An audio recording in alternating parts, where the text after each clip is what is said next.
जय श्रीराम. श्री ब्रह्मचैतन्य गोंदवलेकर महाराज प्रवचन 30 एप्रिल. जेथे भगवंताचे नामस्मरण तेथे सर्व संतांचे ठाण. जोवर धरिली जगाची आस तोवर परमात्मा दूर खास. परमात्म्याची प्राप्ती न होई राखता विषयाशक्ती. जग विषयाकार राहिले तेथे प्रेम केले तरी घाताशी आले. विषयी एकजीव झालो जाण सुटता न सुटे आपण जाण.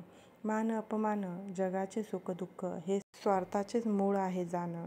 अभिमानात परमार्थाचे विस्मरण हे जीवपणाचे मुख्य लक्षण. सुख दुःख विपत्ती आपत्ती ही माया प्रपंचाची ओहोटी भरती आत्मनिश्चय बाणल्या वाचून. माया न हटे न सुटे जाण आता करी शूर मन. मायेशी हटवावे आपण जैसे जैसे बाहेर दिसले त्याचे बीज आपणाशीच उरले. एकच वस्तुवी ओळखन जाण पूर्ण होते समाधान. ज्याच्यात मानावे मी सुख त्याच्यातच उद्भवे दुःख. नराचा होय नारायण जर न चुकला मार्ग जाण. जेथे ठेवावी आस त्याचे बनावे लागते दास. देह तो पंचभूताचा त्याचा भरवसा न मानावा फारसा.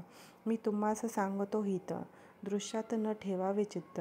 दृश्य वस्तू नाशिवंत असते भगवत कृपेने समाधान येते. परिस्थिती नसे बंधनास कारण असे आपलेच मनाची ठेवण.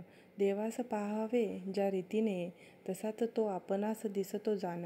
विषयाचा नाही झाला जोवर त्याग तोवर रामसेवा नाही घडत सांग. आपले आत्यंतिक हित हेच खरा स्वार्थ जाण.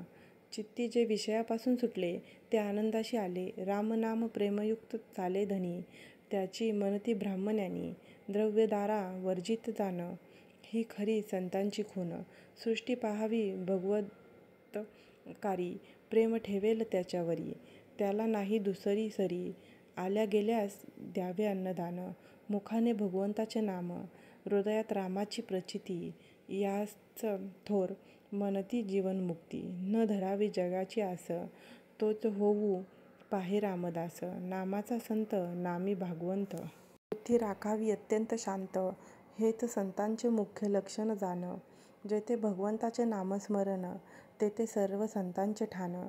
अगरबत्ती जळून गेली परी सुवासाने राहिली तैसे रामचरणी झाले जे लीन तेच खरे जिवंत जाण. संतचरणी झाला लीन त्याला भाग्यास नाही दुजे उणे. संतांची संगती भगवन् नामे साधते. बोधवाक्य. देहासकट माझा प्रपंच राम केला तुला अर्पण. ऐसे वाटत जावे चित्ती कृपा करील रघुपती.